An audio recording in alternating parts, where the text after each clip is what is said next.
Boa noite, pessoal. A gente está aqui diretamente da página do Facebook do Centro Espírita Paulo de Tarso, de Três Pontos, Minas Gerais, para fazer mais uma reflexão, para estudar um pouquinho mais sobre a mediunidade.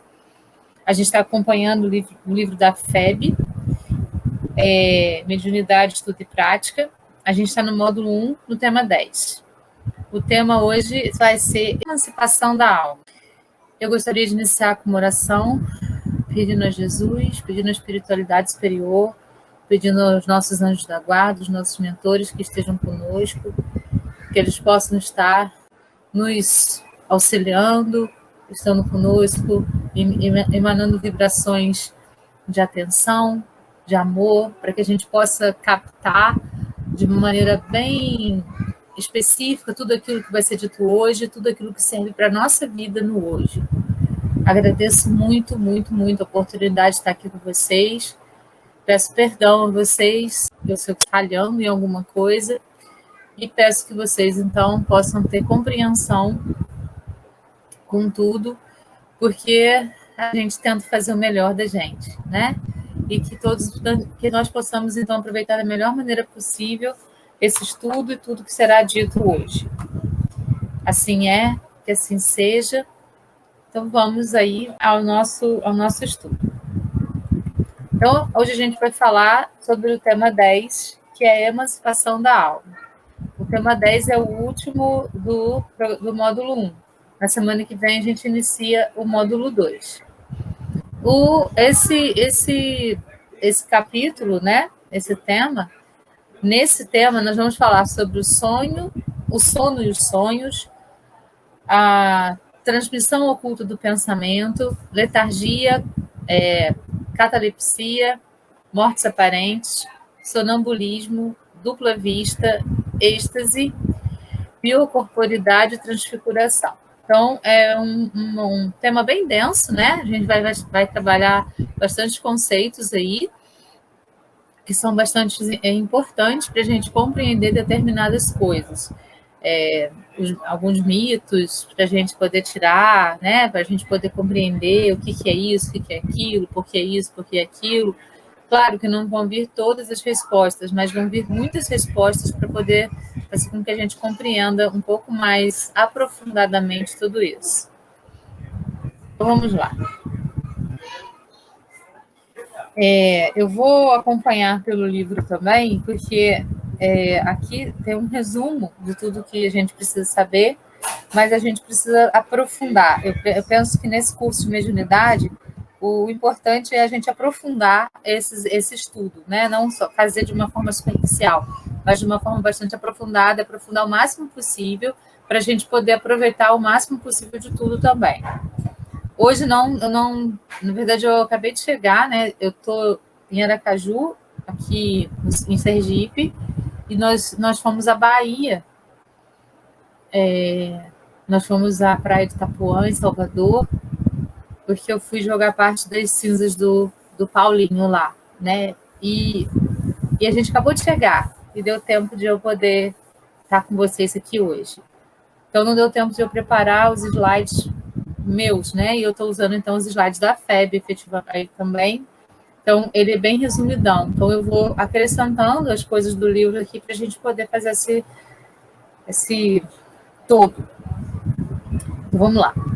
Em O Livro dos Espíritos, a alma é conceituada como um espírito encarnado. Então, alma, né? Assim, muitas religiões, elas trabalham o conceito de alma, e a gente fala muito de espírito. Então, o que seria o conceito de alma?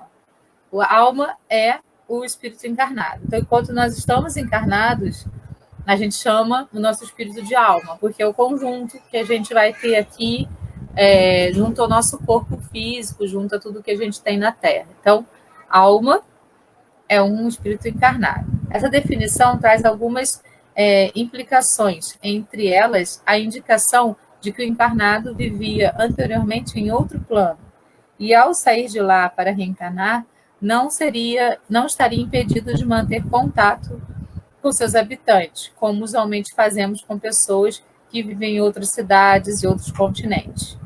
Nessas circunstâncias, ensina o Espiritismo, o intercâmbio entre um plano e outro pode regularmente ser estabelecido por um meio de duas vias: a mediunidade e a mediúnica, e a utilizada diretamente pelo próprio encarnado.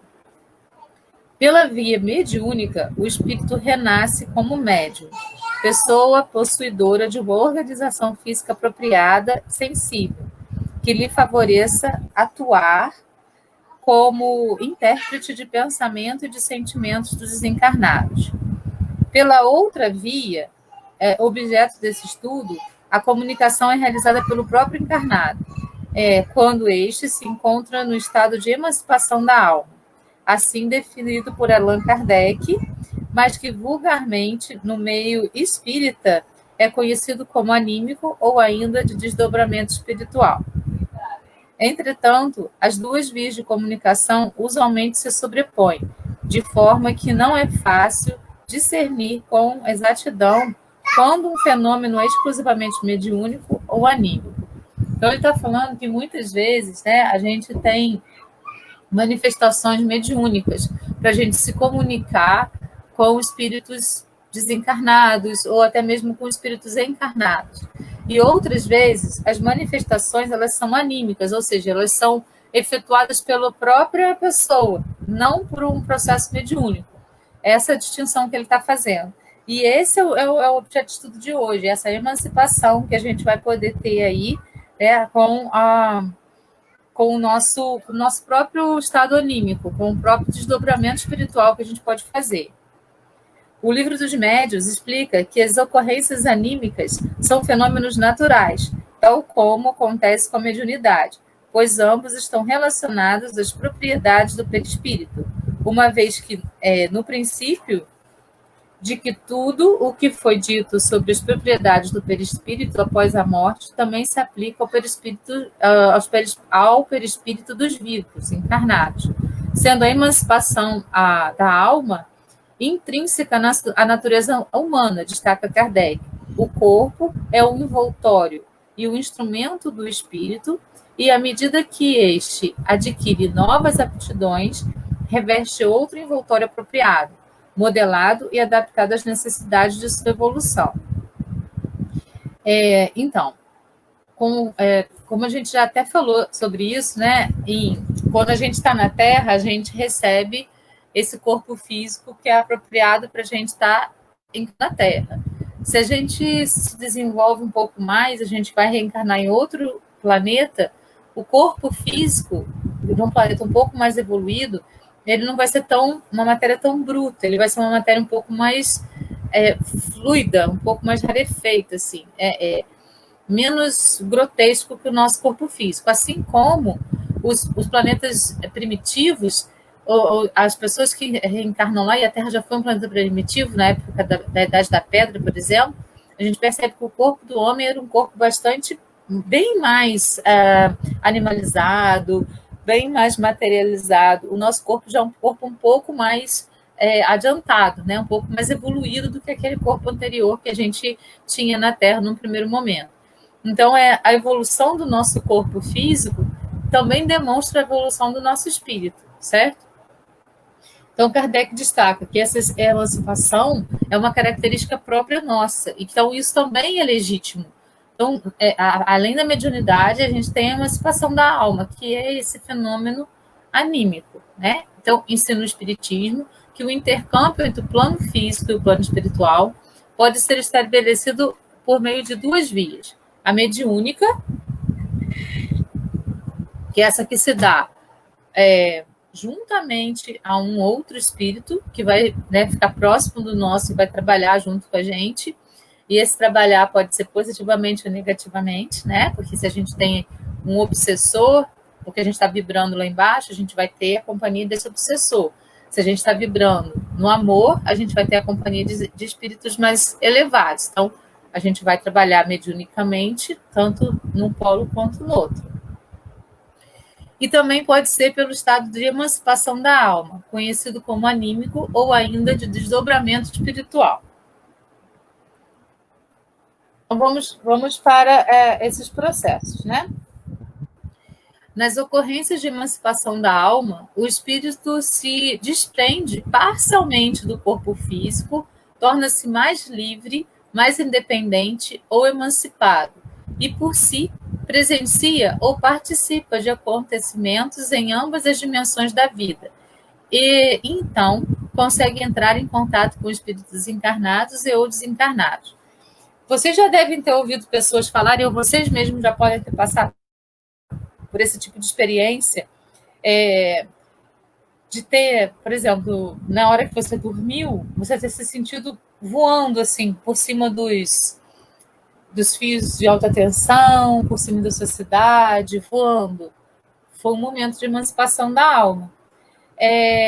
Ou então, dias que você dorme e parece que você trabalhou mediunicamente durante muito tempo, em paragens diferenciadas. Pode ser num umbral, pode ser numa mesa mediúnica, ajudando alguém, porque a gente sabe que os fusos horários da Terra são diferentes. Então, por exemplo, numa mesa mediúnica, um outro lugar onde aqui é noite, lá é dia, a gente pode ajudar com a nossa emancipação da alma, né? Dependendo da necessidade daquela mesa mediúnica. Às vezes também a gente fala assim, nossa, eu sonhei com fulano, parece que eu tive com fulano. Efetivamente você teve com fulano, né? Você encontrou com esse fulano, porque você desdobrou, emancipou, né? Como você queira falar. Esse outro fulano pode ter desdobrado também, os dois encarnados, e terem se encontrado, e terem conversado, terem se abraçado, podem ter tido um encontro muito bonito, né? Assim também com desencarnados, né? Nossa, eu sonhei com fulano, parecia que fulano estava aqui, efetivamente isso ocorreu. Então a gente não precisa duvidar das coisas que a gente vê, das coisas que a gente sente, né? Porque aquilo é verdadeiro em nós. A gente precisa, ao invés de duvidar, a gente precisa racionalizar, né? Peraí, vamos lá. Nossa, essa sensação foi muito real. Eu vi cores, eu tive sensações nesse momento. Então, efetivamente, aquilo aconteceu. E quanto mais consciente a gente se torna disso, melhor para nós, porque mais vitalidade isso vai tendo nas próximas vezes. Outras vezes também, isso já ouvi também de algumas pessoas, falaram assim, nossa, essa noite parece que eu tive numa escola, mas não era uma escola igual a da Terra, era uma escola que ensinava coisas muito diferenciadas. E eu estava passeando pelos corredores dessa escola e eu estava fazendo um curso numa das salas dessa escola. Muitas vezes nós vamos à colônia fazer cursos e a gente aprende muita coisa e a gente volta renovado. Então, por isso, a importância de nos permitirmos ser metamorfose. Por isso, a importância de a gente estar sempre em profunda modificação. Por isso a importância do não julgamento, porque hoje a gente olha para alguma coisa, julga, amanhã a gente pode estar pensando igualzinho aquilo ali. Então a gente tem que tomar muito cuidado com o nosso olhar para as coisas, porque a cada momento que a gente vive é um aprendizado. E uma noite ela pode ser uma eternidade de aprendizado se a gente estiver aberto para isso. A gente pode sim se inscrever num curso na colônia ou em outro planeta, dependendo do nosso grau de evolução, para poder se aprimorar durante o sono. Por isso o sono é tão importante. Uma noite de sono perdida pode ser uma noite de curso perdida, pode ser uma noite de trabalho perdida. É muito importante a gente valorizar o momento do nosso sono, porque se o nosso sono estiver perturbado, a gente não consegue fazer o nosso espírito descansar o suficiente, na verdade, o nosso corpo físico descansar o suficiente para que o nosso espírito tenha a capacidade de se emancipar. É durante o sono que ele se emancipa muito mais. Durante os momentos em que a gente está em vigília, é que o nosso espírito tem condição de fazer esses desdobramentos de uma maneira muito mais acelerada do que se a gente estiver acordado. Então, o sono é muito importante. Tem horas do dia, por exemplo, no domingo, por exemplo, no sábado, em que a gente não trabalha, que dá um sono, e a gente fica lutando contra aquele sono. Às vezes é a espiritualidade chamando a gente para trabalhar. Então, a gente precisa ficar atento a isso, certo? Gente, é muito importante a gente se permitir ser metamorfose, a gente se permitir modificar a visão, a gente se permitir olhar sempre por vários ângulos, para que a gente não fique viciado num ângulo só e perceba as coisas somente através daquele ângulo. Isso não é bom para a nossa vida, porque isso não permite o crescimento. Cada um tem um ponto, cada um tem um momento para poder perceber isso, mas comecem a se policiar nesse sentido, porque isso é muito importante para a nossa evolução espiritual. E quanto mais a gente evolui espiritualmente, mais preparado para o serviço a gente estará. O serviço mediúnico, o serviço em todos os aspectos, até anímico. Se a gente lê alguns livros espíritas, e assim, o Robson Pinheiro é um que relata isso com bastante profundidade. Ele não diz que é ele, né? Mas ele se emancipa durante a noite para poder trabalhar junto aos espíritos desencarnados. Por quê? Eu já expliquei. Os espíritos desencarnados mais evoluídos precisam de nós encarnados porque nós temos uma coisa que eles não têm, que é o ectoplasma, que vem do fluido cósmico universal da Terra. Né? Então, assim, os espíritos menos evoluídos, eles percebem esse fluido que nós temos e a partir deles é que ele consegue ser ajudado. Muitas vezes, somente pelo espírito de luz, ele não consegue perceber nem a presença desse espírito de luz e ele não consegue ser ajudado. Então, é muito importante que nós estejamos preparados para esse serviço. E ser metamorfose, se permitir nos modificarmos o tempo todo, é muito importante para a gente alcançar a evolução espiritual, porque se a gente para e estagna, a gente não evolui. Então, isso é fundamental. Então, vamos ver os processos de emancipação da alma assinalados aqui no nosso livro. Ele fala assim: assinalamos em seguida os fenômenos de emancipação da alma relacionados respectivamente em O Livro dos Espíritos e em O Livro dos Médiuns. Então, tudo o que vai ser dito está baseado nas obras aí de Kardec. Então, vamos lá.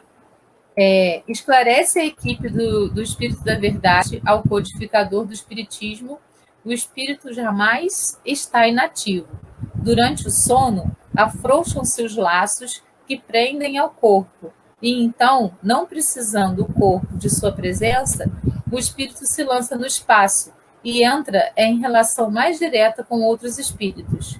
E complementa: sabei que, quando o corpo repousa, o espírito tem mais faculdades do que o estado de vigília. Lembra-se do passado, em algumas vezes prevê o futuro. Adquire mais poder e pode entrar em comunicação com outros espíritos, seja deste mundo, seja de outro. O sono liberta parcialmente a alma do corpo. Quando dormem, o homem se acha momentaneamente no estado em que ficará de forma definitiva depois da morte. Essa liberdade é recordada na forma de sonhos, dos quais guarda lembranças mais ou menos intensas. Quando o espírito retorna ao corpo físico, lembra-se do que fez e com quem esteve quando se encontra emancipado. Mesmo as pessoas que dizem não sonhar, sonham, apenas não se recordam, pois o sonho, entende hoje a ciência, é uma necessidade tão vital ao ser humano como o ar que ele respira. O sonho é um recurso divino, por excelência, que permite a qualquer pessoa comunicar-se com espíritos encarnados e desencarnados, sobretudo os que lhes são claros, independentemente do fato de possuir faculdade mediúnica desenvolvida ou não. É por esse meio que os espíritos visitam e convivem entre os encarnados.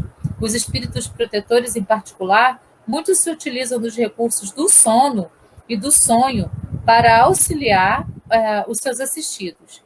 Ainda que a lembrança das existências vividas não seja nítida, ensinam os orientadores da codificação. Em geral, guardais a intuição dessas visitas ao despertardes. Muitas vezes essa intuição é a fonte de certas ideias que vos surgem espontaneamente sem que possais explicá-las e que são exatamente as que adquiriste nessas conversas. Então, assim, todo mundo sonha, todo mundo, na hora do sono, tem esse distanciamento do corpo físico e trabalha de alguma forma. Por isso que o sono é tão importante.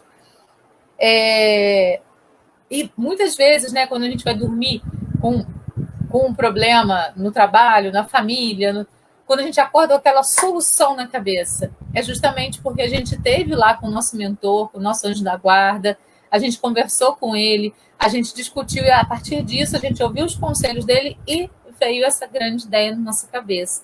Olha a importância do sono, né? Por isso que a gente sabe que o sol renasce todos os dias e que a gente tem a oportunidade de recomeçar um dia.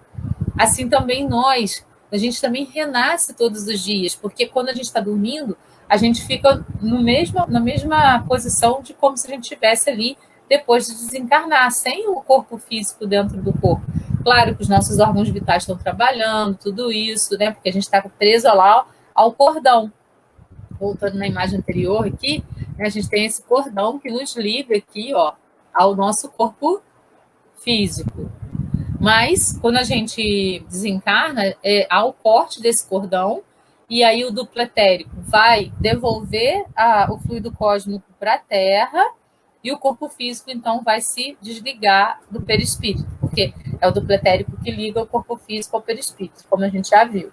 Então, assim, a gente vai fazer os desdobramentos. Mesmo que a gente não lembre dos sonhos, aquilo fica no nosso subconsciente e vem para o nosso consciente em forma de pensamentos, em forma de intuições, em forma de ideias mirabolantes, certo? Tem uma técnica muito interessante que a gente pode adquirir, e vocês podem começar a fazer se vocês quiserem, que é todo dia de manhã, quando vocês acordam, é quando a gente acorda que a gente lembra. Se a gente esperar 2 minutos, a gente esquece dos sonhos. Então, quando você acorda, já tenha um caderninho do seu lado com uma caneta e vai anotando tudo que você lembra. Se você for fazendo isso todos os dias, os seus sonhos vão ficando mais nítidos, se vocês quiserem lembrar dos sonhos de vocês. E provavelmente eles vão formar um painel para você. Né? Esse vai, né, com esse. Isso vai sendo... É uma experiência bem legal, é um trabalho bem interessante de se fazer. A gente tem um pouco mais de consciência sobre tudo aquilo que aconteceu. Eu já fiz regressão dormindo, em sonho. E no dia seguinte eu me lembrei, não de tudo, mas de alguma parte dessas regressões. Para que eu fiz essas regressões? Porque aquilo me ajudou a compreender determinadas situações na minha vida. E me ajudou a compreender e a trabalhar de uma maneira mais eficiente aquelas situações. Nem sempre a gente tem permissão de acessar essas memórias do passado. Porque se a gente não estiver preparado para acessar, a gente pode se revoltar, porque a gente nem sempre lembra de coisas interessantes. Na verdade, a gente lembra mais de coisas que não são interessantes do que das coisas interessantes. Por quê? Para a gente poder ter um alerta. Olha só, aqui já aconteceu isso. Você quer que continue assim? Ou você quer modificar isso? É para isso que servem as regressões. Elas não servem para a gente se ver linda, maravilhosa. Pode até acontecer isso, tudo bem, mas esse não é o objetivo. O objetivo é mostrar assim, ó, essa situação está acontecendo porque aqui, nesse momento, aconteceu isso. Então, agora você tem a oportunidade de modificar isso. O que você vai fazer? Geralmente, as regressões acontecem para isso. E, às vezes, durante o sono, a gente tem essas lembranças do passado. Nem sempre a gente lembra, mas tem momentos... Não lembra, assim, conscientemente, mas fica no subconsciente. Mas, às vezes, vem para o consciente para poder alertar a gente para algumas coisas. Só que a gente precisa estar aberto para que isso aconteça, certo? E estar aberto é estar sempre pronto a ser metamorfose. Essa é a abertura que a gente dá para que as coisas possam ocorrer com a gente. Sem ansiedade, sem cobrança. Um aprendizado que eu tenho tido assim, muito grande na minha vida é o seguinte: quanto mais eu fico pensando, né? Por exemplo, eu estava buscando explicações para uma situação na minha vida. Por que isso aconteceu? Por que isso aconteceu? Por que isso aconteceu? Quando eu entendi que eu não preciso entender. Simplesmente aconteceu. E eu só preciso ser resiliente. Só isso. Preciso ser resiliente. E resignado. E Não preciso entender, só aceitar. Quando isso veio para mim de uma maneira consciente, inteira, as explicações começaram a vir. E eu já nem precisava mais delas, mas elas começaram a vir. Então, assim, quando a gente fica muito ansioso, querendo uma coisa, a gente bloqueia aquela coisa. Quando a gente libera aquilo automaticamente vem para a gente. Então, a ansiedade é um grande mal do nosso cérebro, né? São alguns maus que a gente tem. A ansiedade, a pressa, que está ligada à ansiedade, o julgamento, o egoísmo, o orgulho, né? A capacidade de olhar somente para si e não compreender que a gente faz parte de um todo. Tudo isso bloqueia as coisas na nossa vida. Então, a gente precisa abrir as portas. E como que a gente abre essas portas? Com aceitação. Então, por exemplo, nessa questão do sonho. Ai, nossa, eu quero saber o que está acontecendo nos meus sonhos. Provavelmente você vai esquecer tudo. Se você colocar um caderninho do seu lado, num dia que você acordou, nossa, não lembrei de nada, tudo bem. Amanhã, de repente, eu vou conseguir. Aí tá lá o caderninho, hoje eu lembrei desse detalhinho, anota. Aí no dia seguinte, não lembrei. Sem cobrança, sem achar, nossa, mas comigo não acontece. Por que só comigo? Para de se vitimizar, né? A gente não tem que se vitimizar. A gente precisa deixar fluir. A gente precisa... Isso é ter fé, né? Ter fé é acreditar intensamente que é, e que pode, e que vai, sabe? Quando a gente para de cobrar de Deus, para de cobrar da espiritualidade, e a gente aceita as coisas como elas são, vai vindo muito mais respostas para você, e a possibilidade de modificar aquilo é muito maior. E isso é um aprendizado que eu estou tendo nesse momento na minha vida. E está sendo muito importante para mim, por isso eu estou compartilhando com vocês. Então, isso pode ser assim também com um sonho. Sim, é isso que vocês podem fazer, mas sem se cobrar, sem cobrar de nada, sem cobrar da espiritualidade, sem cobrar de Deus, sem cobrar de você. Só deixa fluir e acontecer. Deixa a vida acontecer de uma maneira que você consiga ficar tão tranquilo que as coisas vão vindo. Por isso que Jesus falou que o mundo é dos mansos. Os mansos nesse sentido. Pessoas que têm capacidade de não cobrar. Simplesmente viver. E isso é difícil. É difícil pra caramba. Mas não é possível. Então, continuando aqui. Aí ele coloca aqui nesse resuminho, né? Durante o sono, afrouxam-se os laços que o prendem ao corpo. E então, não precisando do corpo de sua presença, o espírito se lança no espaço e entra em relação mais direta com outros espíritos. Essa liberdade é recordada na forma de sonhos, dos quais guarda lembranças mais ou menos intensas. Quando o espírito retorna ao corpo físico, lembra-se do que fez e com quem esteve quando se encontra emancipado. Próximo tópico, transmissão oculta do pensamento. Vamos lá. A telepatia ou transmissão de pensamento é a comunicação instantânea entre duas pessoas, possibilitando-as compreender-se apenas pela linguagem da mente, mesmo que ambas estejam acordadas em estado de vigília. Trata-se de uma percepção oculta, pois acontece em nível mental. Há entre os espíritos que se encontram uma comunicação de pensamentos, que faz com que duas pessoas se vejam e se compreendam sem necessidade dos sinais exteriores da linguagem. É interessante porque, assim, eu estava engatinhando no espiritismo ainda, eu tinha acabado de me formar na faculdade, comecei a dar aula, né? Eu sou professora de língua portuguesa, de literatura, de redação, e eu comecei a dar aula lá atrás, quando eu tinha acabado de me formar, no ano 2000, mais ou menos. eu estava engateando no espiritismo também, ainda não compreendia quase nada, ainda não compreendo, preciso compreender muito, mas hoje eu já estudei um pouquinho mais. E às vezes era engraçado, porque eu estava na sala de aula e eu captava o pensamento de alguns alunos. Era engraçado, era estranho isso. Eu me lembro bem que eu tinha uma aluna muito, mas muito rebelde. Essa aluna era extremamente rebelde.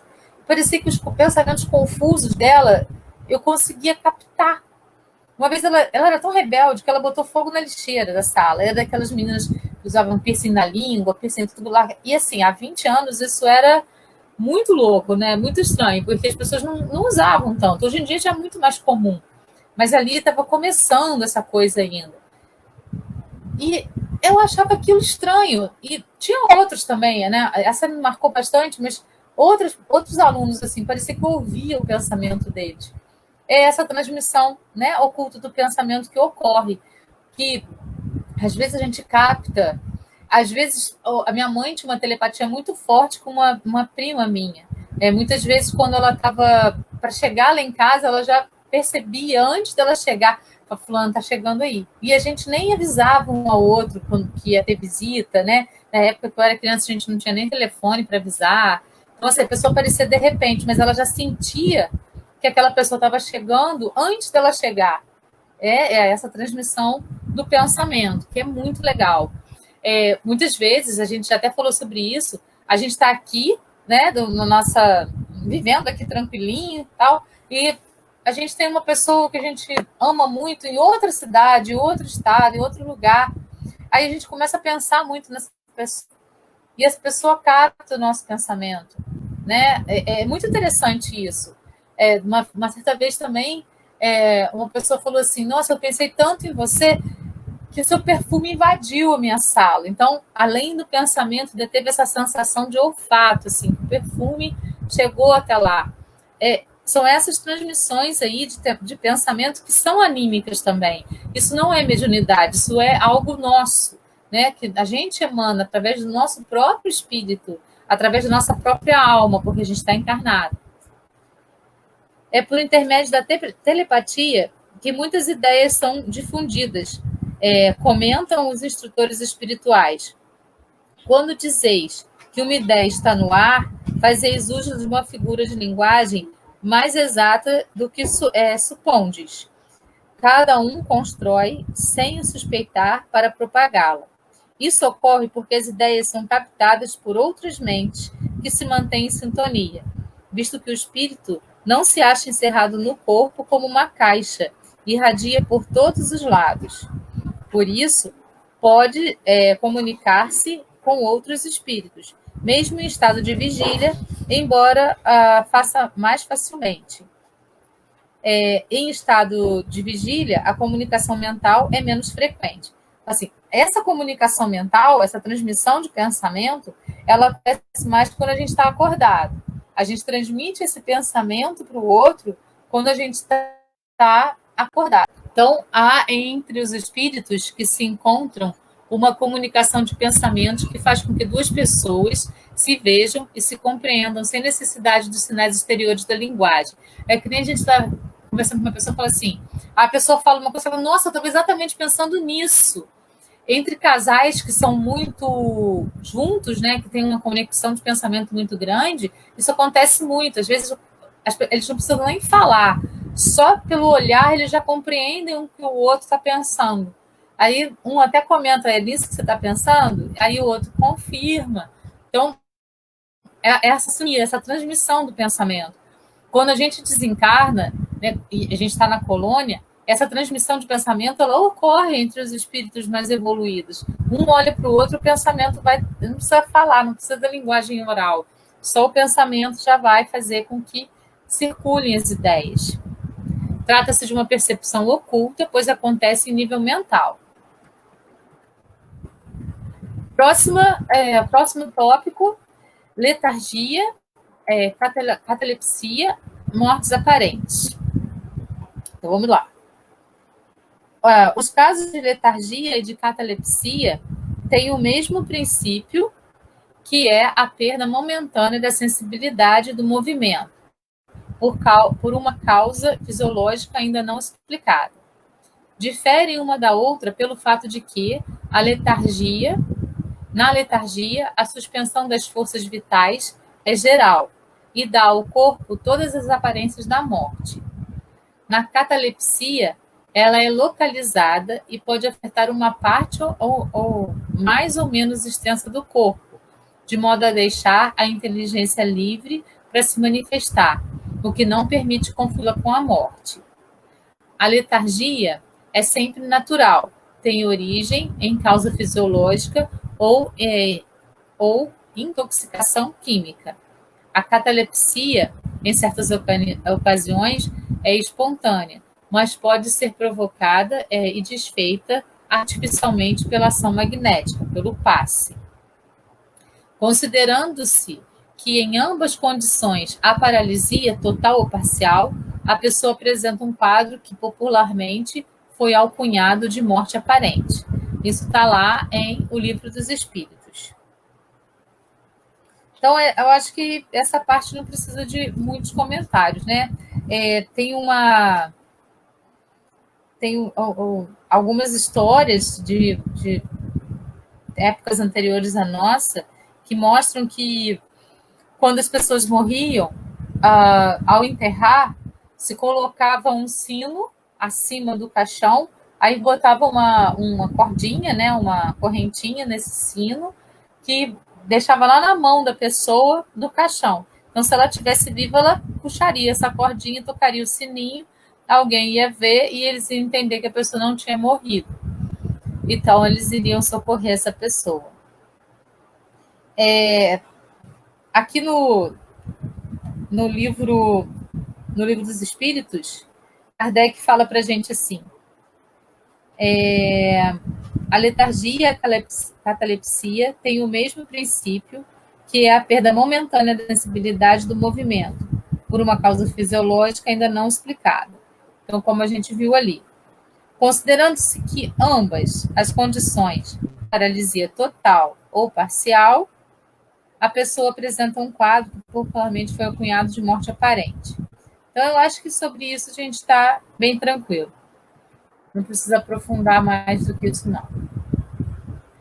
O próximo item é o sonambulismo. Sonambulismo é um estado de independência da alma, mais completo que o sono, estado em que as suas faculdades ficam mais desenvolvidas. A alma tem percepções de que não dispõe no sono, que é um estado de sonambulismo imperfeito. Isso também está no Livro dos Espíritos. É situação relativamente comum nos médiuns psicofônicos e psicógrafos, que, em geral, apresentam algum grau de sonambulismo. No sonambulismo, a alma se transporta ao local dos acontecimentos, mas pode também presenciá-los à distância, como se estivesse vendo uma projeção. Pode falar com exatidão das coisas que, a rigor, ignora no estado de vigília, ou até mesmo de assuntos que estão acima de sua capacidade. Vê outros espíritos e pode perceber instruções deles. Quando isso acontece, o encarnado atua como espírito emancipado, fenômeno anímico, e como médium transmite informações dos espíritos. Então, assim, quando a pessoa ela vai até algum lugar mentalmente e vê tudo que está acontecendo ali, ela pode estar em estado de sonambulismo que eles estão aqui explicando. Isso pode acontecer tanto com a transmissão de um espírito, na mesa mediúnica isso acontece muito, né? Algum espírito vai mostrando para o médium, que vai mostrando assim, ó, está acontecendo isso, isso e isso, em tal lugar, um fogo muito intenso, uma casinha isolada, tem pessoas ali dentro, o pai está tentando proteger os filhos e tal, vai contando aquilo ali, e a gente, né, aquele próprio médium, ou um outro da mesa, vai lá socorrer esse espírito que já desencarnou, mas ele está tendo aquelas sensações ali repetidamente, né? Ele não consegue sair daquele momento da vida em que ele desencarnou. Isso também pode acontecer com a pessoa emancipada, né, com a emancipação da alma, não só numa mesa mediúnica, mas também com uma emancipação da alma. Nessas condições, o sonâmbulo perde momentaneamente contato com a realidade aparente, externa, e da vida da relação, vivendo a vida do espírito, enquanto o corpo permanece inerte, situado entre a vigília e o sono. Facilmente, portanto, se compreende por que os sonâmbulos não se recordam do que se passou no estado sonambúlico e por que os sonhos, cuja lembrança conservam, na maioria das vezes, já não têm sentido. Então, esse é o estado do sonambulismo. Ele coloca ali, no sonambulismo, a alma transporta-se ao local dos acontecimentos, mas pode também presenciá-los à distância, como se estivesse vendo uma projeção. Pode falar com exatidão das coisas que a rigor ignora no estado de vigília, ou até mesmo um assunto que estão acima de sua capacidade. Vê outros espíritos e pode receber instrução deles. Quando isso acontece, o encarnado atua como espírito emancipado, fenômeno anímico, e como médium, transmite as informações dos outros espíritos. Então, ele observa os outros espíritos, pega as informações dele e transmite para as outras pessoas. Dupla vista, conhecida também como segunda vista ou vista da alma. A emancipação da alma se manifesta às vezes no estado de vigília e produz o fenômeno conhecido pelo nome de segunda vista, que dá aos que a possuem a faculdade de ver, ouvir e sentir além dos limites dos nossos sentidos.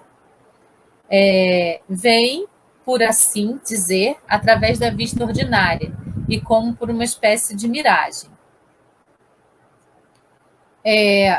No momento em que o fenômeno da segunda vista se produz, o estado físico do indivíduo é sensivelmente modificado. O olho tem algo de vago, ele fita sem ver. Toda a sua fisionomia reflete uma espécie de exaltação. Para quem desfruta de tal faculdade, ela parece tão natural como a de ver. Então, são aquelas pessoas que conseguem visualizar. Eu me lembro bem, o Paulinho, ele tinha essa dupla vista, né?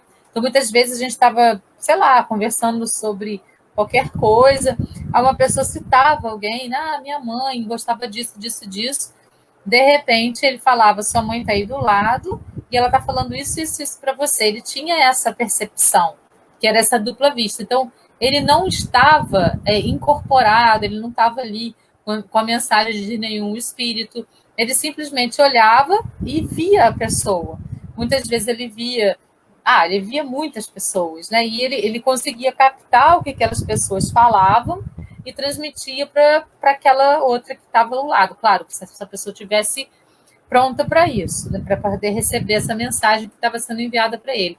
Mas era muito, muito, muito fácil para ele fazer isso.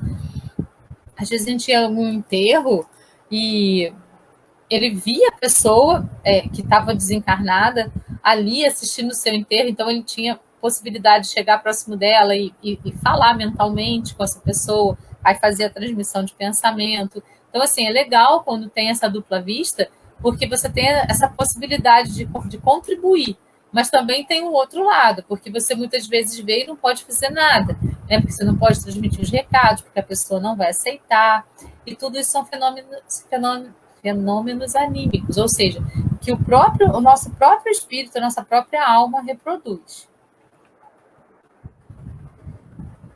O próximo, êxtase. O êxtase é um sonambulismo mais apurado. A alma do estático é ainda mais independente. O êxtase é um tipo de sonambulismo no qual a alma visita os mundos ou dimensões superiores da vida. Então, como eu falei, né, muitas vezes a gente, num sono, a gente vai na colônia fazer cursos, nesse momento aí. A gente vai em outros planetas visitar pessoas, visitar coisas, conhecer coisas, ou a gente vai lá no umbral trabalhar.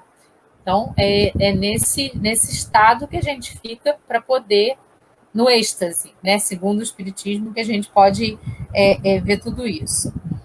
Isso está lá no Livro dos Espíritos também. Biocorporidade e transfiguração. Ambas as manifestações anímicas são definidas em O Livro dos Médiuns como variedades do fenômeno da manifestação, das manifestações visuais, e por mais maravilhosos que possam parecer à primeira vista, facilmente se reconhecerá que não estão fora de fenômenos naturais. Então, na biocorporidade, o encarnado desliga-se parcialmente de seu corpo físico e, enquanto este permanece adormecido em um local, o espírito se desloca no espaço, tornando-se visível em outra localidade, às vezes muito distante de onde está o corpo. Então, assim, eu já ouvi relatos de pessoas que falaram assim: nossa, eu vi fulano, ele estava na minha frente, eu vi o espírito dele, pessoas que são videntes, né? Eu vi o espírito dele, só que ele está encarnado. Então eu não entendi nada. Eu fiquei pensando, será que ele sofreu algum acidente? Será que ele passou mal? Será que isso? Será que aquilo? Muitas vezes não. Muitas vezes ele estava realmente em desdobramento e a pessoa conseguiu visualizar o espírito dela em outro lugar. Então é essa capacidade de desdobramento e dessa percepção, né, que outros têm dessa pessoa. A visibilidade pode ser rápida e fugaz ou nítida e prolongada. Isso vai depender do outro médium, né? E a transfiguração consiste na mudança de aspecto de um corpo vivo. Em outras palavras, a aparência e a expressão fisionômica do encarnado mudam repentinamente, adquirindo outras características. Então, isso aí também acontece e pode acontecer em horas de obsessão, por exemplo, né? A gente tem um espírito, uma pessoa encarnada que está sofrendo uma obsessão. Você olha para o rosto da pessoa, o rosto ele se modifica, ele se modifica. Isso eu consigo ver. Eu não sei se todo mundo consegue. Eu acredito que sim. Então, você olha para a pessoa, a cor da pessoa muda, o olho muda, até a forma do rosto se modifica, porque ela está transfigurada.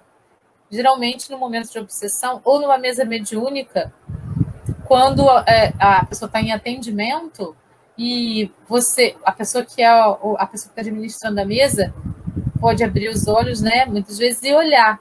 E, às vezes, a gente vê essa transfiguração.